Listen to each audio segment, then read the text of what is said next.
At his birthday party, Dad said, "Everything goes to Trent and Maisie, Charlotte's adopted." And the guests laughed. I handed him a $3.5 million deed and then tore it up right in front of them. The moment my father's voice rang out, explicitly disinheriting me in front of 50-some laughing guests, a chill colder than any June morning ran straight through my bones. All those years, all that striving, and in an instant, I was reduced to a punchline: the unwanted adopted daughter. That was the day everything shattered, and the day I finally decided to fight back.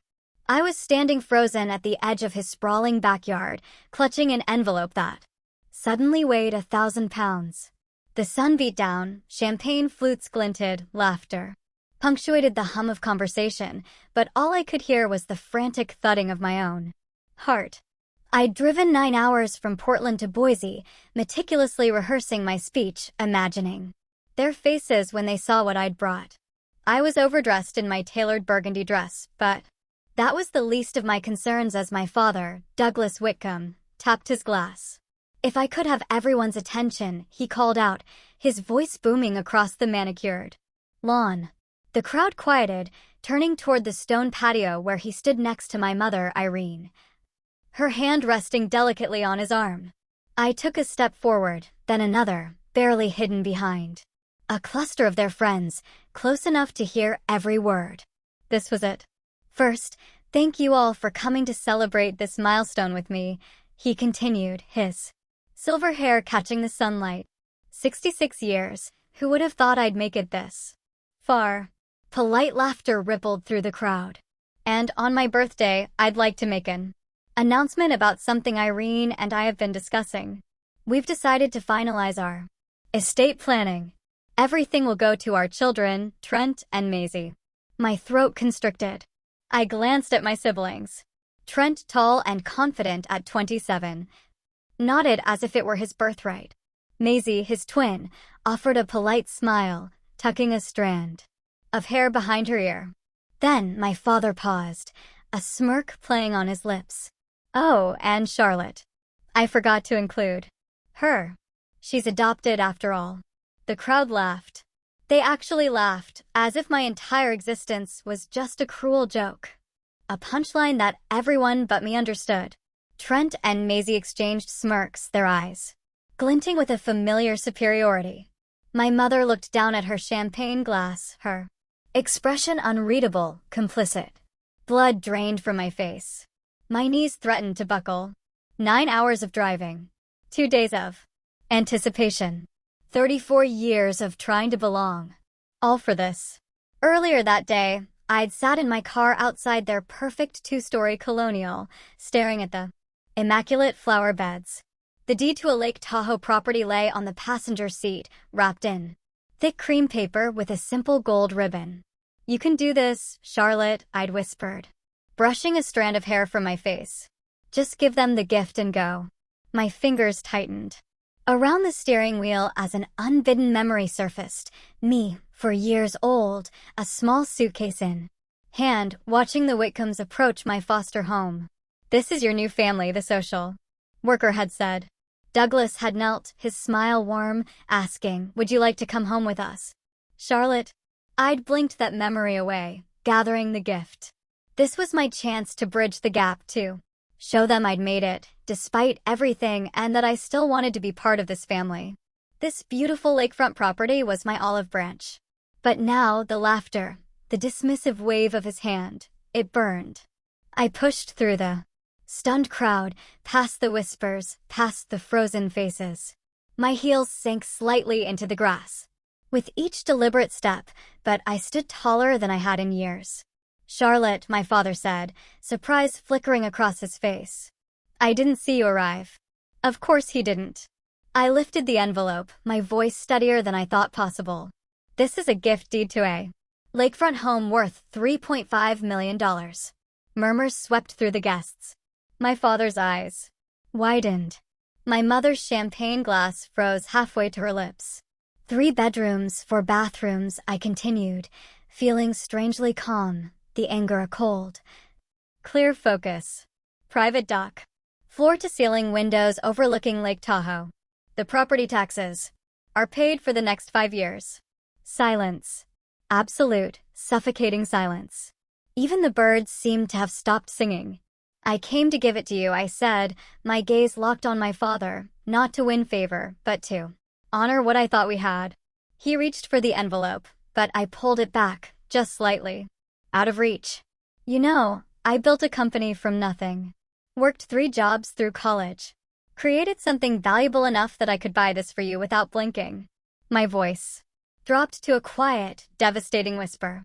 And still, I'm just the adopted one. The afterthought. Then I looked directly into his eyes and, with slow, deliberate movements, tore the deed into pieces. The ripping paper cut through the silence like a gunshot. Fragments fluttered to the ground, like oversized confetti. The guests stood frozen. Someone gasped. My mother's hand flew to her mouth. I didn't say another word. Nothing more needed to be said. With quiet dignity, I turned and walked away, feeling 50 pairs of eyes on my back. Just before I reached the gate, I glanced over my shoulder. My father stood motionless, staring at the torn papers at his feet. For the first time in my life, I saw something like realization dawning on his face. Too little, too late. Later that night, my apartment windows framed Portland's downtown lights like a postcard. Against the darkness of the Willamette River, I leaned against the glass, 42 floors above the city. This view cost more than my first year of college tuition, paid in cash from my personal account without blinking. My ClearGrid quarterly report sat open on my tablet. 13 million in valuation, 22% growth, 47 employees across 3 states. Numbers that should matter.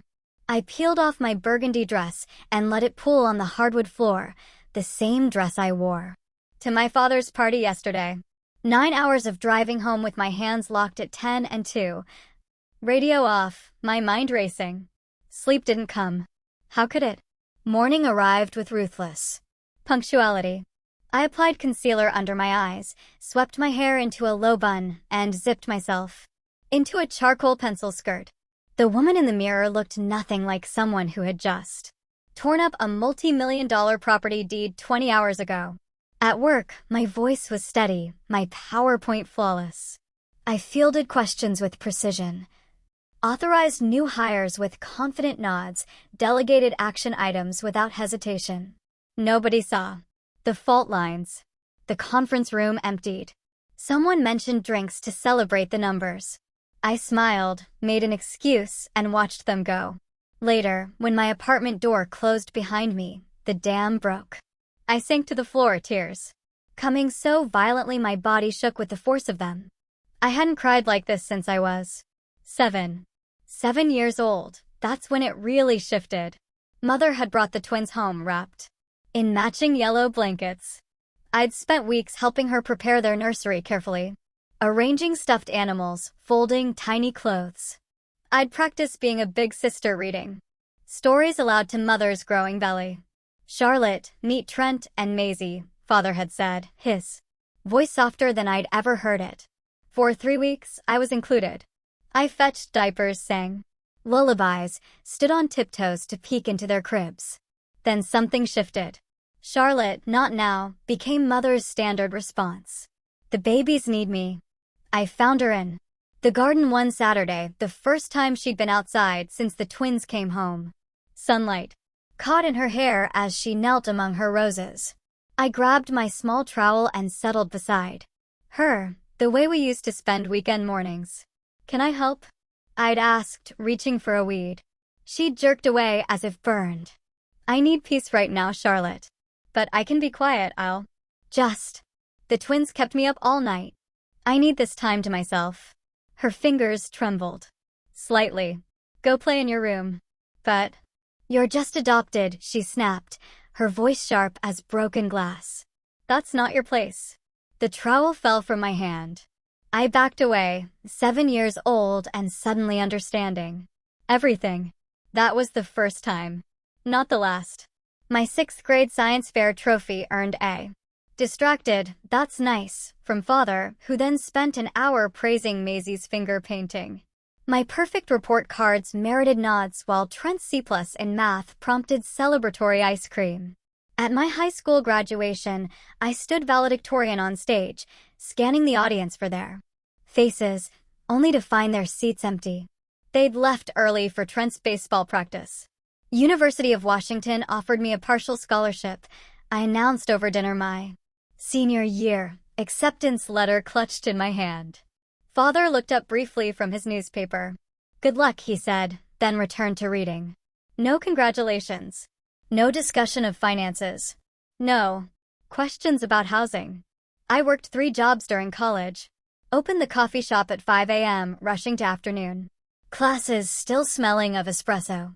Delivered packages across campus between lectures. Weekends spent cleaning laboratory equipment for extra cash. My apartment was a converted storage room above a Chinese restaurant where I studied environmental software engineering by the glow of my laptop until my eyes burned. At graduation, I sat alone, watching other families take photos, bring flowers, make dinner reservations. My diploma came with $68,000 in debt and no one to witness me receive it. The phone interrupted my memories in the present. Aunt Lorna's name lit up my screen. Mother's sister. The only one who ever remembered my birthdays. "Charlotte, it's Lorna." I wiped my face. "Hi, Aunt Lorna. What you did was brave," she said, without preamble. "They've been picking up the pieces since you left." My heart stuttered. "What do you mean?" Douglas collected the torn deed fragments. Been sitting at his desk staring at them. Her voice softened. "The guests were horrified. 3 couples left immediately after you did. Margaret Williams told Irene she should be ashamed." I said nothing. "They regret it," Lorna continued. "They just don't know how to say it." After we hung up, I walked to my bookshelf and pulled down an old photo album. One picture remained, a younger me, standing stiffly between Douglas and Irene at a company picnic there, hands hovering near my shoulders without quite touching. I placed the frame face down and pulled out a leather journal I'd bought years ago but never used. My pen hovered over the blank page. I began to write. The day I stopped trying to be their daughter, after 3 paragraphs, I closed the journal, placed it in a drawer. Tomorrow's investor meeting needed my attention. Quarterly reports needed review. A potential partnership needed evaluation. I was good at building things. Companies, technologies, fortresses around my heart. Some walls served their purpose. Another memory flashed back. The fluorescent light flickered overhead, casting an eerie glow across the cramped office space. I rubbed my eyes and glanced at my watch. 3:16 a.m. The numbers blurred as Celia hunched over her laptop, dark circles under her eyes matching my own. "Try it." Again, I whispered, afraid to jinx our 12th attempt by speaking too loudly. Celia tapped a few keys, ran her fingers through her curly hair, and pressed enter. The algorithm churned through the test data, numbers representing energy usage from a downtown Portland office building. We'd been at this for 19 hours straight, subsisting on vending machine coffee and stale granola bars. "Come on," Celia murmured, drumming her fingertips against the desk. "Come on, baby." The computer fan whirred loudly in the silence. I held my breath. Then it happened. The monitor displayed a perfect bell curve with a jagged line cutting through it, energy usage optimized in real time. The program worked. Our AI could predict and adjust commercial building energy consumption with 89% accuracy. "Charlotte," Celia whispered, eyes wide. "Look at the timestamp. 3:17 a.m. I laughed until tears streamed down my face. 3 months of coding, 17 investor rejections, and $42,000 of our combined savings, all vindicated in this moment. "We did it," I said, my voice cracking. "Clear grid works." Celia raised her coffee mug in a toast to saving the planet one boring office building at a time. We clinked our chipped mugs together, exhausted but triumphant in our little 10 by 12 rental space with a leaky ceiling and unreliable heat. "They were wrong about us," I said softly, thinking of all the men in expensive suits who'd shown us the door. 2 months earlier, I'd sat in my car in the parking lot of Evergreen Venture Capital, rain pounding against the windshield, blurring the world outside. The rejection still rang in my ears. Maybe technology isn't for you, dear. The investor had smiled condescendingly, passing back our business plan without even looking at the second page. Energy optimization is a man's field, all that engineering and math. Have you considered something more approachable? I gripped the steering wheel until my knuckles turned white. This marked rejection number 14. Each one hurt worse than the last. Each one echoed voices from my childhood. Asterisk, not good enough. Not real. Family. Not worth investing in. Asterisk. A tap on my window startled me. Celia stood in the downpour, holding 2 steaming cups, her jacket pulled over her head. I unlocked the door and she slid into the passenger seat, water droplets cascading off her. They said no, I said flatly. I gathered. She handed me a cup. Actual coffee, not that break room swill. The warmth seeped into my palms. I'm thinking about quitting. Celia took a long sip, then turned to face me directly. No, you're not. 14. Rejections, Celia. No one believes in this. I believe in this, she said, gesturing between us. And you believe in this. Since when did you need anyone else's permission to succeed? The rain hammered against the roof of my car as her words sank in. I thought about every science fair ribbon my parents hadn't celebrated. Every graduation they'd missed. Every accomplishment they'd dismissed. We don't need their money, Celia continued. We'll bootstrap it. Take more consulting gigs. Sleep less. I laughed to spite myself. We already sleep 4 hours a night. Overrated, she grinned. You know what's not overrated? Proving smug men wrong. The first real client meeting came 3 weeks after our algorithm breakthrough. Tom Weathers, facilities manager for Columbia Tower, crossed his arms over his chest the minute we walked into the conference room. His skepticism radiated across the polished table. So you ladies think you can cut my energy costs by 20%. He didn't try to hide his disbelief. With software. I placed my laptop on the table, maintaining eye contact. No, Mr. Weathers. I think we can cut them by 23%. Minimum. His eyebrows rose slightly. For the next 40 minutes, I walked him through the technical specifications, how our AI analyzed historical usage patterns, weather forecasts, occupancy rates, and equipment efficiency to create predictive models for energy consumption. How it learned and adapted in real time. How it could interface with his existing building management system with minimal disruption. I watched his expression change from dismissive to curious to engaged. The programming continuously self-corrects, I explained, showing him our test results. The longer it runs, the more accurate it becomes. By month 3, you'll see a return on investment. By month 6, you'll wonder how you managed without it. When I finished, silence filled the room. Tom leaned forward, studying the projections on my screen. You developed all this yourselves? He finally asked. Every line of code, Celia. Confirmed. He nodded slowly. I've sat through presentations from companies 10 times your size, offering half of what you're promising. He extended his hand. Let's try it for 3 months. If it works like you say, we'll sign for the year. The contract sat on my desk that evening, Tom's signature fresh on the dotted line. Our first real client. Our vision validated. The makeshift celebration in our tiny office involved supermarket champagne in paper cups and delivery pizza. As our small team of 4, Celia and I, plus our newly hired data analyst and system architect, raised our cups, I felt something I hadn't experienced since childhood, belonging. Within 18 months, ClearGrid grew from 4 people to 15. We moved from our cramped rental to an office space in downtown Portland with my name on the door.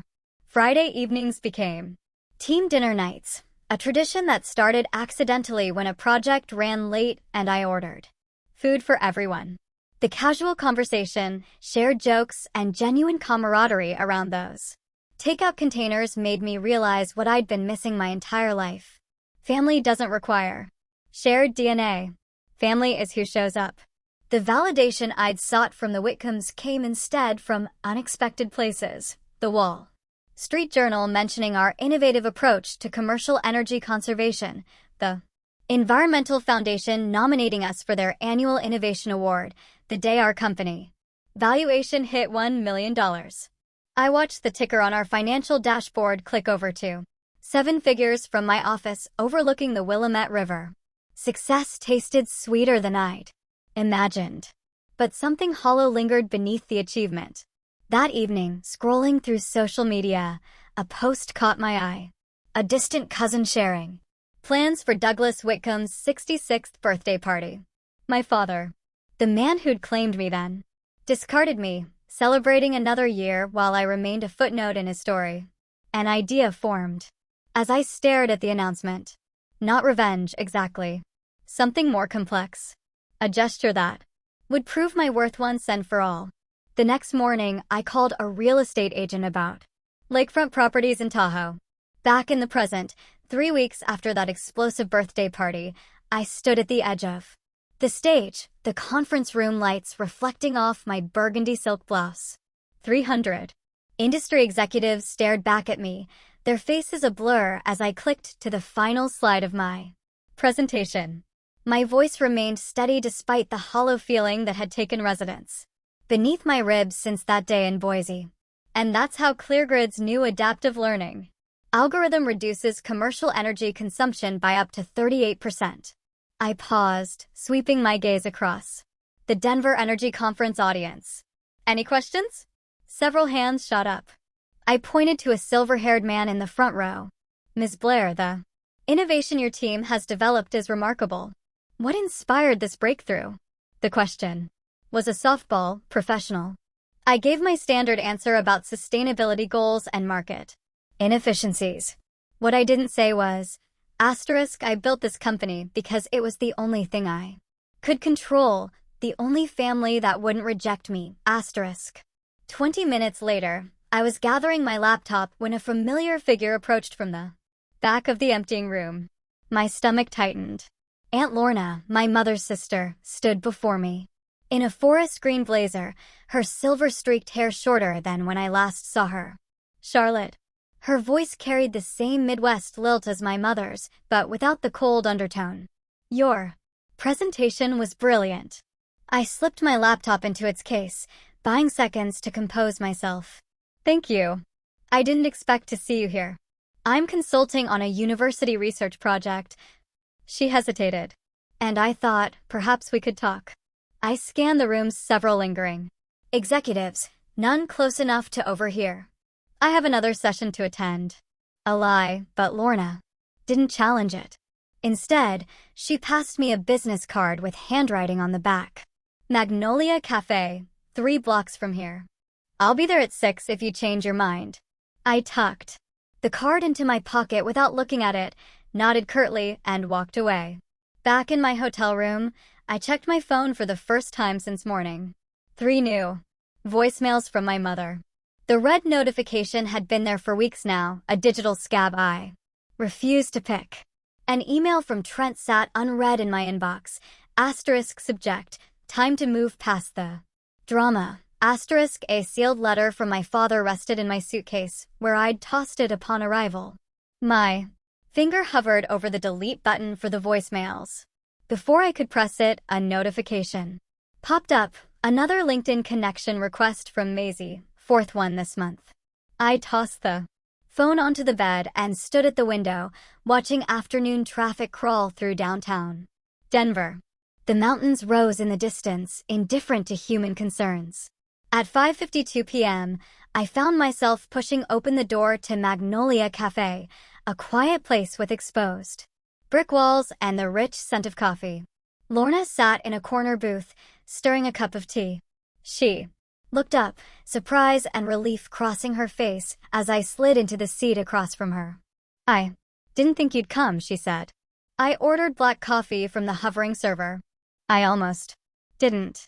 When we were alone again, Lorna leaned forward. Your father hasn't been the same since that day. Good. The word escaped before I could stop it. He collected all the pieces of that deed. You know, has them in an envelope in his desk drawer. Something twisted inside me. I focused on the grain of the wooden table. Why are you telling me this? Because they're human, Charlotte. Flawed, yes. Cruel sometimes. But what you did, it shook them. She wrapped her hands around her mug. Irene reads every article about you, but won't admit it. The twins are conflicted. Maisie especially. The coffee arrived. I wrapped my fingers around the warm ceramic, anchoring myself. Did they send you? No. Lorna's gaze was direct. They don't know I'm here. Steam rose between us like all the words I'd never said. Part of me, the little girl who stood in front of foster homes, the teenager who watched her parents cheer for Trent and Maisie, while ignoring her accomplishments, wanted to rush home, to answer the calls. To believe this might be a turning point. The woman who built a multi-million-dollar company knew better. I have my first appointment with a trauma counselor tomorrow, I said finally. The admission surprised even me. Lorna's eyes widened slightly. That takes courage. Does it? Or is it just practical? I stared into my coffee. The Lake Tahoe house. I thought success would finally make them see me. But I was still seeking their approval, wasn't I? The realization settled like a wait. Dr. Bennett will probably say the same thing tomorrow. That night in my hotel room, I opened my laptop and began drafting an email, not to my parents, not yet, but to Maisie. The words came slowly, each one measured. I set clear boundaries, what I needed from any family member who wished to reconnect. Acknowledgement of past behavior. No pretending things were different than they were. No sweeping decades of exclusion under the rug. I clicked send before I could reconsider, then opened a new document. At the top I typed Bright Rise Foundation, mission and structure. Below I sketched the framework for scholarships and mentorship programs for foster youth and orphans. A way to create what I never had. The empty feeling beneath my ribs didn't disappear, but something else grew alongside it. Not forgiveness, not yet, but purpose. Direction. The tattered remains of a $3.5 million gift. Couldn't buy my family's love, perhaps nothing can. But maybe that was never the point. 6 months later, the Bright Rise Foundation launch pulsated with energy. 200 people filled the converted warehouse space, its industrial bones softened by strategic lighting and living greenery. I stood at the podium, my burgundy suit a deliberate echo of what I wore to my father's birthday party 6 months ago. But everything else had changed. Bright Rise exists. Because belonging shouldn't be conditional, I said into the microphone, my voice carrying across the hushed room. Every child deserves to know they're enough, exactly as they are. A murmur of agreement rippled through the crowd. I scanned the faces, donors, foster care advocates, local business leaders, and froze. In the back row, partially obscured by a support column, sat Douglas and Irene Whitcomb. My father's silver hair caught the light. My mother clutched her handbag like a life preserver. My heart hammered against my ribs. 1 breath. 2. I continued, without missing a beat. Our first initiative provides college scholarships to 20 foster youth annually. The second creates mentorship matches with business leaders. My voice grew stronger with each word. And the third, our most ambitious, will build transitional housing for those aging out of the system. Applause erupted. I didn't look back at the last row. The next morning I sat in Riverside Cafe, a strategic choice, public enough to prevent a scene, private enough for conversation. Celia occupied a table nearby, pretending to work on her laptop while actually running interference if needed. You don't have to do this, she'd said earlier. I know, I'd replied, but I need to. The bell above the door chimed. My parents entered, scanning the room with uncertain eyes. They'd aged in the months since I saw them. Douglas's shoulders slumped slightly. Irene's makeup didn't quite hide the fatigue around her eyes. I didn't stand when they approached. Charlotte. My father said, my name awkward in his mouth. You look well. Please sit, I replied, gesturing to the chairs across from me. They lowered themselves into the seats, movements hesitant. We'd never done this before, met as equals. The waiter brought the coffee I'd ordered for them. Black for Douglas. Cream, no sugar for Irene. The small detail startled them. We were impressed by your foundation launch, my father began, his rehearsed speech evident in the careful cadence. The family has always valued community service. I took a slow sip of my tea. Which family is that? His face reddened. Charlotte, we want to talk about our family legacy. Your place in it. My place, I repeated. The words sharp-edged. Interesting choice of words. Irene leaned forward, eyes suddenly bright with tears. We've missed you, Charlotte. Every day. Have you? Of course we have, she insisted. We always believed in you. My father nodded. We've been telling everyone how proud we are, how we always knew your business would succeed. Something snapped inside me, not with rage, but with a calm, devastating clarity. That's a lie, I said quietly. They blinked, startled by the direct challenge. You never believed in me. When I got into the University of Washington, Dad said, and I quote, good luck. With that, Mom didn't say anything at all. I placed my palms flat on the table. When I started, clear grid, neither of you returned my calls for 3 months. That's not fair, my father protested, but his voice lacked conviction. When the twins were born, everything changed. I became invisible. At 7 years old, I couldn't understand why. I locked eyes with my mother. Remember when I helped you plant tulip bulbs? You told me I was your special helper. 2 weeks after the twins were born, I tried to help again. You snapped that I wasn't really your daughter and to stop getting in the way. Irene's face crumpled. I was exhausted. The twins weren't sleeping. I was 7, I cut in. And that was just the beginning. The cafe hummed around us. A barista steamed milk. Sunlight shifted through the windows. I don't want revenge. I don't need your money or your approval anymore. My voice remained steady. But if you want any relationship with me going forward, there's one non-negotiable condition. Honesty. No more pretending. No more rewriting history. The door chimed again. My sister Maisie walked in, her eyes finding us immediately. She moved toward our table with purpose, her expression a mix of determination and fear. I invited her, I explained before my parents could speak. She reached out to me last month. Maisie slid into the 4th chair. I'm sorry I'm late, she said, then turned to me. Thank you for agreeing to this. My parents stared at her in confusion. I came to apologize, Maisie said, her voice breaking. I knew how they treated you. I saw it happening and I never said anything. I laughed when they made jokes about you being adopted. I accepted their favoritism because it benefited me. I was wrong, Charlotte. So wrong. My father shifted uncomfortably. Maisie, that's not necessary. It is necessary, she insisted. Trent won't come. He still thinks Charlotte is making a big deal out of nothing, but I can't pretend anymore. Something warm and fragile unfurled in my chest. Not forgiveness exactly, but it's distant. Cousin, recognition. I turned back to my parents. Douglas struggled visibly, pride warring with the evidence of his failure. Irene wept silently, no longer trying to hide her tears. I made a life without you, I told them. A good one, with people who see me clearly and value me completely. We want to try again, my mother whispered. Please. I don't know if that's possible, I said honestly. But it starts with acknowledging what happened. All of it. My father opened his mouth, closed it. Finally, he nodded once, the gesture small but significant. Maisie reached across the table, her fingers stopping short of touching mine. A question I didn't answer yet. Some bridges take time to rebuild. Is an apology enough after years of rejection? Or are some wounds too deep to fully heal?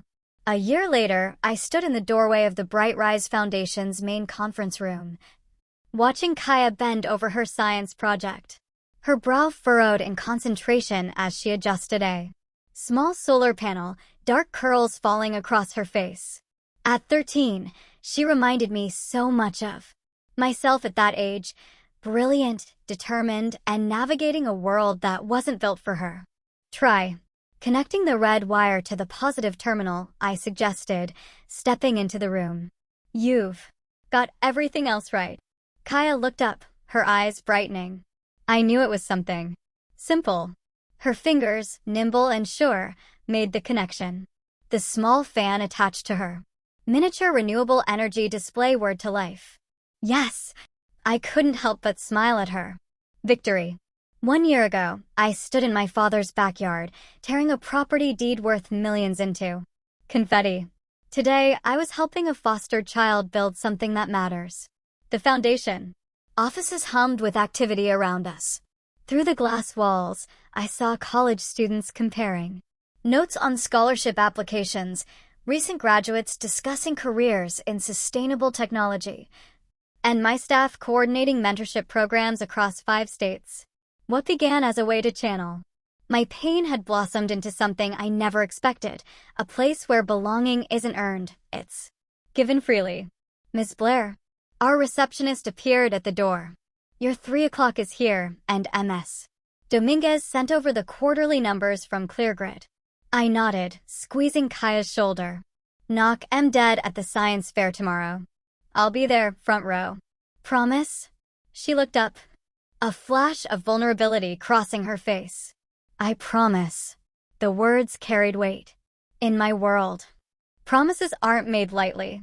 Later, after meetings and budget reviews, I stood before a wall of photographs in my private office. Scholarship recipients in graduation caps, mentor-mentee pairs at community projects, the ClearGrid team breaking ground on our 3rd regional headquarters. No family portraits, no holiday gatherings, until recently. My fingers traced the newest edition, a small birthday celebration from last month. Celia raising a glass beside me, Dr. Bennett, my therapist, who finally accepted a personal invitation, 3 Bright Rise staff members who'd become more than colleagues, and Kaya, blowing out candles on a cake they'd surprised me with. My phone buzzed with a text from Maisie, arriving tomorrow at 2, bringing those accounting textbooks for your scholarship students. Can we grab coffee before I head to the foundation? I typed back, coffee works, the usual place. My sister, the words still felt strange, had been coming to Portland monthly to volunteer at Bright Rise. Her first visit was awkward, full of halting conversations and careful distance. Now there's something tentatively hopeful growing between us. She's the only one who apologized without qualification. Mother tries in her way. Our family therapy sessions are stilted but honest. She's learning to say what she means instead of what sounds appropriate. Father still struggles with his pride, showing up to therapy but rarely speaking. And Trent remains conspicuously absent, refusing to acknowledge anything has changed. Next weekend, another text arrived, this one from Mother. Thanksgiving is 6 weeks away. We'd love to have you home in Boise this year. I set the phone down without answering and walked to my apartment balcony overlooking the Willamette River. The invitation sat heavy, a test I'm not sure I want to take. Dr. Bennett's words from our last session echoed. Asterisk boundaries aren't walls, Charlotte, they're doors you control. Asterisk. I've spent months building those boundaries, learning what healthy love looks like. And suddenly I knew I'd host Thanksgiving here instead. My space, my rules, my chosen family. Maisie and Aunt Lorna could come if they wanted. Mother, too, perhaps, if she's willing to enter my world instead of expecting me to fit into hers. Inside, on my desk, sat a small wooden box containing fragments of torn paper. The Lake Tahoe deed I once thought could buy the connection I craved. I don't need to open it anymore to remember what it represents. Some things money can't buy or fix. But what I've built instead feels more valuable than any property ever could.